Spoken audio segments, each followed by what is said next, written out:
Greetings and welcome to the Halloween edition of the Sliders Review. And I'm here today to talk to you about Fear Street Part 3, 1666, the final conclusion of this trilogy. I gotta say, this is how you do horror. Like, this is one of the best horror movies I have seen in like forever. Because so many horror slasher stuff has been like rebooted, revised, over and over again. And it's just like, a lot of them have been like really that good. But this thing, they really focused on telling a very coherent story from beginning, middle, and end. And I gotta applaud them for that. You know, like, it's truly amazing. Like I said before, like originally 20th Century Fox and Disney had the rights to this, but because of the pandemic, it took so long that, you know, they just dropped the rights to it and then somebody else picked it up. I think it was Netflix. Thank God for that, man. Netflix did an amazing job.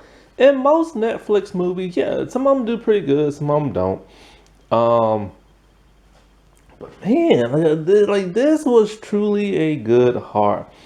It was cheesy at times, you know, that's just the nature of R.L. Stine stuff. It was scary and gruesome and spooky at times, you know. But yeah, like this deserves to be on DVD. It really does. But sadly, because it came out on Netflix, they're never gonna do that. But who knows? This did come out in 2021, so they might.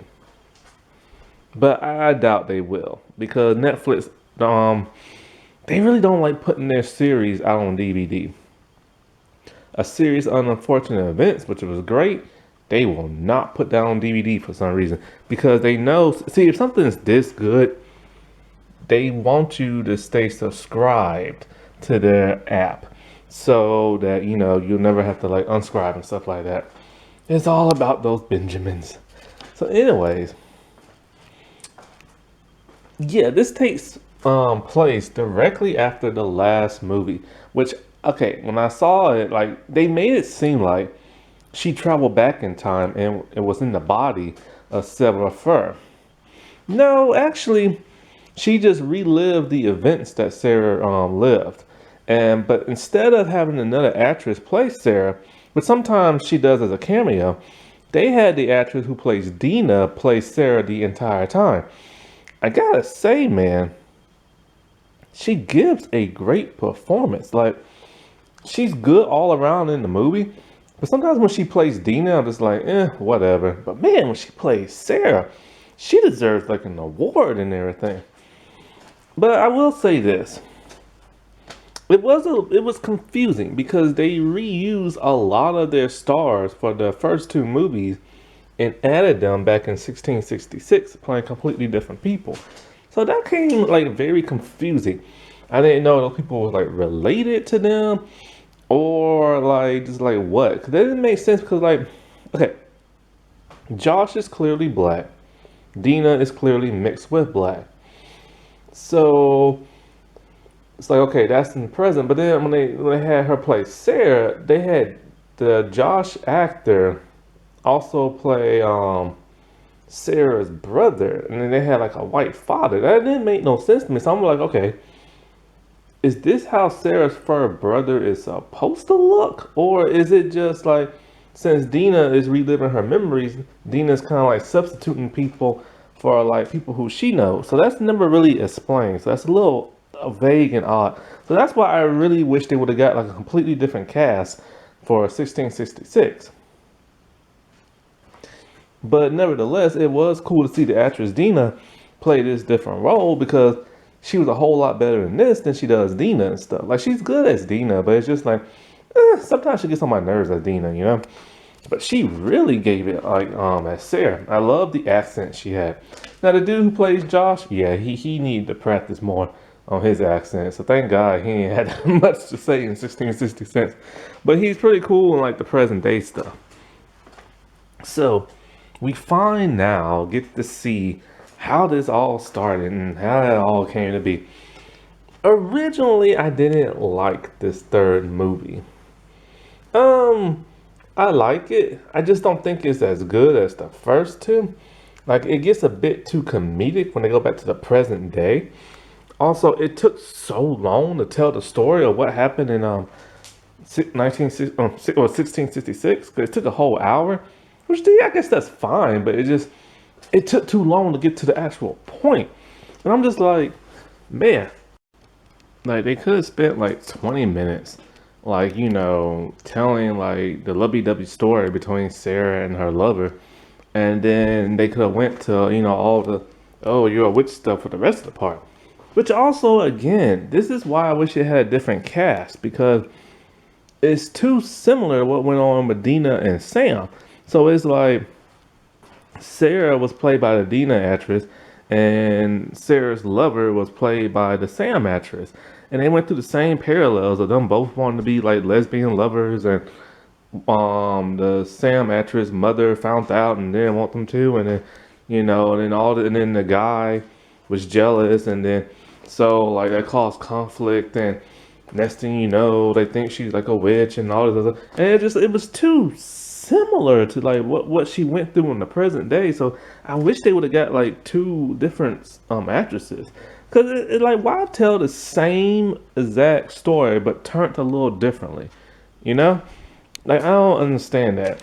Anyway, so like we see like Sarah and she's like just living her life all fine, and she has like her friend, her best friend who's like her lover, and they have to keep it in secret, and then somebody spied on them, and then so some shenanigans happen to where the townspeople think that they're witches because like this pastor dude, Sarah's girlfriend father gets like possessed, and then like he kills like a bunch of like churchgoers and stuff. So they like, oh, the devil's been released, and somebody let the devil be released. Also, the lady who played the nurse in the second movie, she plays like another disturbed person in it. See, it's too similar. Why did they do that? Like the third one's okay, but it's not my favorite. And so basically, the one man that Sarah trusted to like help her, it turned out he is the one who unleashed the devil. So that was a huge twist coming. Like this whole time in the last two movies, we assumed Sarah was the witch and that she did all this bad stuff. She's the one possessing people, killing people. No, it's not her. It was a complete ruse. It was a complete red herring, and a good one at that. So I didn't see that coming at all. In some ways, I kind of wish Sarah would have been just evil, just as typical like horror stuff. But this was a good twist, so I can totally accept that. It's the guy, her best friend, who last name Good, which is interesting because the sheriff in the first movie's name is Good. Also, he's the character from the second movie. And then it turns out he is the one who made a deal with the devil and, write the people names on the cave wall magically, and that possesses people, and then they start killing people. And apparently, after finding this all out and stuff, and so he rats her out because he was in love with her, and she didn't love him back, and he was jealous. So he lies, says she was a witch. She confesses because she don't want her lover to die too, and so they hang her at the hanging tree. And she tells him, no matter what, I'll always come like find you and I'll get you and stuff like that. And then it explains the moss from the second movie because she had a head like crown thing made of moss. And so her friends and her lover, they decide to bury her in a more respectful place because the town people just threw her and buried her at a certain spot. And so that's why she was separated from her hand, and the moss was all around that, and like all kind of stuff. So present day, Dina tells like her brother like everything that happened. And so it turns out that the Good family, the reason why Sunnyview gets all the like, good stuff happening to them and shady side don't, is because of the deal that that dude ancestor made. And so every like century, one of the Good family, they participate and this ritual, and and constantly cause like people to die in Shadyville and become possessed and all this other stuff. So they realize now, in order to break it, they have to kill the good family. So they have to kill that sheriff dude because he's the one now doing this. And so the Ziggy character, she's completely shocked and surprised by all this because, she thought, like, 'cause she called him, remember, in the last movie. And so, like, so after the kids, like, take his car, this is where more of the sillier stuff happen. They need help. And so they get help from the black dude from the first movie who only showed up for like a minute or two. I completely forgot about this guy. I don't understand why they needed his help because it's kind of like he wasn't even in none of the movies for that long. So it was just, and he had the only grudge he had against the sheriff, but the sheriff had arrested him, and that's when Josh had like freed him and stuff. And so then it turns out that the sheriff framed him. So I get he wanted revenge for that, but when they tell him straight up, "Hey, you want to go kill the sheriff?" He's like, "Let me go get my jacket." I'm just like, what? It was funny, but still, it would have made more sense if there was like another character more tied to it, like one of the campers that survived, like the dude who drove like the van and stuff, or just like something, or maybe like a relative of the girl who died in the first movie. But it was just kind of weird that it was just like him, like all random and stuff. And so they make some more jokes about like the 90s technology and like CD disc players and compact disc players. And so that was just kind of like, I get it for comedic relief, because 90s and stuff. But I mean, that's coming. I hate when they keep doing this in movies and TV shows. Like, we get it. Technology was different back then. Stop rubbing it in people's faces and all this other crap, So they devised like a plan to stop the sheriff dude. It's a pretty ingenious plan. They're basically gonna trap all of the slashers in like different compartments of the store, pull down the gate and everything. And so then they're gonna like spray the what's his name? The sheriff dude with like the blood, which has now been put in neon paint so that they can see, they turn the lights out. And so that's an ingenious thing, and it works kinda until he gets away. And then they turn the tides on the slashers, but the slashers attack each other with the blood. But they resurrect themselves. Now, what's interesting about the blood, we also find out. Now, as for the blood, there's a backstory for that. Pretty much when anybody finds out the truth, the good family sends like the slashers after them. So that's why it went after Sam, and it now went after Dina because she knows the truth. Now, back in 1978, either Ziggy or her sister knew the truth. I think it might have been Ziggy. No, I don't know. It could have been her sister. But anyway, but yeah, it's pretty much so whenever that person's blood get on anybody, then that's when the slashers constantly go after that person. So yeah, this is the part in the whole movie when everything gets a little bit silly. There are a lot more jokes. The black dude is used for comedic like relief and everything. And it just gets kind of like a little weird at times. And so like, so Dina, she's going after good and she is in pursuit, man. Like, she wants him bad. And then so now Sam gets the loose and she goes after Dina. So like, next thing you know, like Dina and Sam are like struggling and fighting, but then she kind of snaps out of it a little bit with the whole power of love crap. But then, Dina hits her in the head with the a rock. And then so I forgot, something else happens then. I think Dina's in a little bit of trouble. And then Sarah Fur decides to like help out, and that's now I remember. So like, yeah, the little squishy gooey thing that looks like a cocoon type thing. That's where all the like slashers come from. So when Dina and like Good was like struggling, she grabs his hand because he's literally about to kill her within seconds. She grabs his hand and she makes him touch the thing. And so he starts reliving all the like people who died and all these flashbacks and Sarah Good's chanting, talking about like, how she's always gonna come for him and all this other stuff.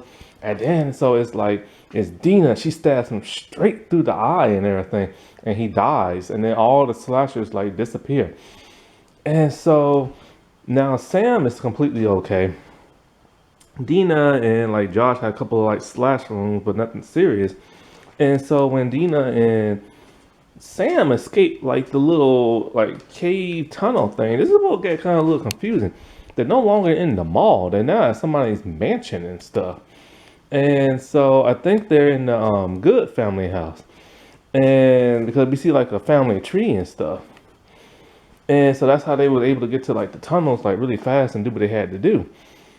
So then like, the black dude, he's selling like electronic stuff at the school, and Josh, he finally gets to meet his online friend he's been talking to, which I don't know how she knows it's him, but she just does. And then, so at first I thought they was in like an alternate reality or something, but they're not. And then we see like Sam and we see Dina, they having like a picnic at the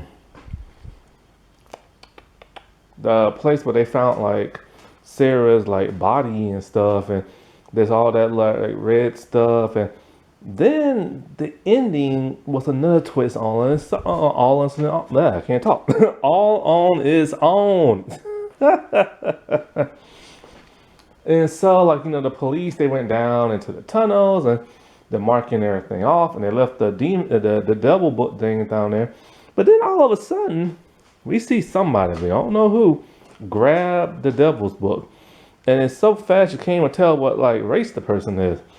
And so it ends like that on that cliffhanger, which is probably just gonna be a cliffhanger, just to throw in like a little tease. They're probably never gonna go back to it, because this should just be like done. You know what I'm saying? Like they should never make another Fear Street movie, because this trilogy was so good. If they were to make more movies, then I want to see the other like centuries where the killers and stuff are like doing their thing, and how they did their thing, and the people who tried to run from them, and and all this other stuff. So that would be kind of cool to see, but other than that, they should just like leave it alone. But yeah, this is like one of the best horror movies ever. Like it's so nicely written and directed and all this. See, Sarah Goodman needs to take note of this. The woman who directed this movie, I forgot her name, is Leah like Panic or something like that. Man, she did a great job. She also directed a couple of episodes of the Scream TV show. So yeah, she has some like experience in horror, but at least she told a coherent story. Other than I know what you did last summer, the TV series. Cause Lord have mercy, that's a mess. Also, there was some really cool like Easter eggs with like the R.L. Stine Fear Street books, because like Dina, she taped a bunch of the books on her chest and stomach for like a bulletproof shield type thing, or a vest. And so when the sheriff like stabbed her with a knife, it didn't even hurt her. So that was a cool little reference. And speaking of Fear Street, I finally checked out the failed pilot of Ghost of Fear Street. It's on YouTube. It is terrible. I'm not even joking. Like, it's terrible. It was way campier than Goosebumps ever was. It was just terrible. So it just starts off as like a man. He's telling the story of when he was a kid, of how he went to this haunted house that was abandoned, and his friend was there, and his friend was some type of bug-like creature and who can shoot spider webs from his armpits. Lord have mercy. But the kids don't believe him, but he's right. He's saying it's like for like his novel. So then the family moves to Fear Street to be with their grandfather. He's wanting to sell the business or the house or whatever. And so the kids, they just go around town, and the little tiny boy, he's playing with an invisible doll. The middle boy, he is getting like terrified of everything, and the girl, she meets this other girl and who loves bugs. And so the middle child, he's like in the haunted house thing, and he sees a giant bug man who's shooting spider webs from his armpits. Ugh. The intro is even stupid. It's a bunch of skeletons dancing. And so like when they see why the boy is screaming, like everybody seems okay. He don't understand why they're okay, and the dad reveals, "Hey, remember that story I told you? That's my friend," and everything. So yeah, it's stupid. It's really stupid. The only people I recognize in this are like the daughter who was in the Walking Dead series, season 5 and 6. She played the woman that Rick fell in love with, who was married when they went to Alexandria. And as for her friend with the black hair, she was on that show, like the WB show, Zoe Duncan, whatever it was called and stuff. So, like, yeah, that was a dumb failed pod. Now I see why it failed so bad. Like, it was like just so campy. That wasn't that spooky. All right, well, I shall talk to y'all later. Bye.